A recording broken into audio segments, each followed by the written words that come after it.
Pemirsa, Yayasan Pembina Praga Model Indonesia kembali menggelar kegiatan photoshoot session pertama di Taman Dedari Ubud, Gianyar. Kegiatan tersebut bertujuan meningkatkan kecakapan atau skill para model dan fotografer agar lebih percaya diri untuk berkompetisi di ajang yang lebih bergengsi. Tahun 2021 ini diikuti 50 orang model dari tingkat anak-anak, remaja, dan dewasa. Kegiatan tersebut juga melibatkan 20 orang fotografer untuk melakukan pengambilan foto terhadap model-model yang tergabung dalam Top Model Indonesia Bali di bawah naungan Yayasan Pembina Praga Mode Indonesia. Dalam sesi foto pertama tersebut, para model melakukan pengambilan foto dengan berbagai pose dan tema busana kebaya Bali glamor atau modifikasi. Berbagai jenis kebaya modifikasi dari sejumlah desainer di Bali dikenakan oleh para model. Kebaya tersebut didesain untuk menambah kesan anggun dan glamor bagi para model sehingga lebih terlihat menarik ketika difoto.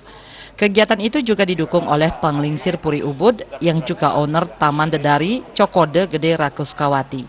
Menurutnya kegiatan ini sangat positif untuk mengasah bakat dan keterampilan para model dan pekerja seni lainnya agar semakin profesional. Ia mengapresiasi kegiatan ini bisa mengkolaborasikan antara desain fashion modern dan seni fashion tradisional budaya Bali.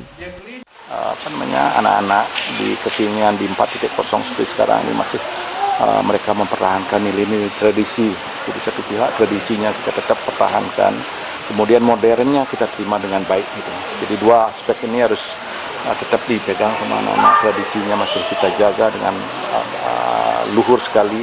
Kemudian di satu sisi kemajuan teknologi seperti sekarang ini harus diterima juga dengan baik. Pengelola Yayasan Pembina Praga Mode Indonesia, Robi Maramis mengatakan, kegiatan photoshoot session pertama tahun 2021 ini merupakan acara rutin yang digelar beberapa kali setiap tahun. Kegiatan ini melibatkan anak muda Bali yang memiliki ketertarikan dan bakat di bidang modeling, fashion designer, termasuk para pekerja seni, termasuk fotografer.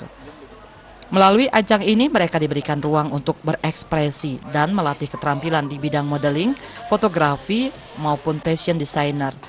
Harapannya ke depan mereka bisa meningkatkan skill dan kapasitas diri agar semakin profesional sekaligus bisa meningkatkan kepercayaan diri dan pengalaman bertanding sehingga ketika menghadapi kompetisi yang sesungguhnya mereka lebih siap mental. Sejumlah desainer menyambut baik foto session pertama ini karena sekaligus menjadi ajang menunjukkan hasil terbaik karya mereka.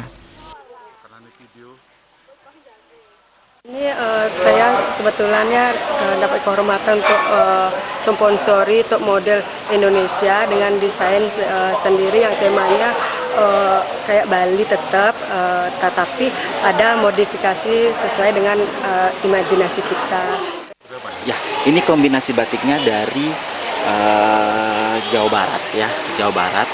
Ada salah satunya Mega Mendung dan ini bukan Mega Mendung tapi sejenisnya ya.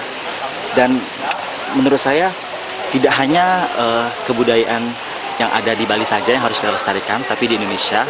Tapi kita tetap mengambil aksesoris dari Bali, misalkan seperti sakem, kemudian ada aksesoris anting, ada juga bros. Jadi kita akulturasikan kedua budaya, kedua tradisi dari Jawa dan Bali. Motivasi saya mengikuti model untuk belajar menjadi lebih baik, terus pendidikan juga wajib, harus nggak cantik, nggak harus dari tubuh, tapi harus dari pikiran, harus cerdas. Melalui acara ini mereka diharapkan bisa berlatih dengan baik sehingga bisa tampil maksimal, bahkan bisa menjadi juara. Selain keterampilan teknis di bidang modeling, mereka juga dilengkapi keterampilan non-teknis seperti meningkatkan wawasan, peduli sosial, duta anti narkoba, dan budaya Bali, dan lainnya. Riase Bali TV.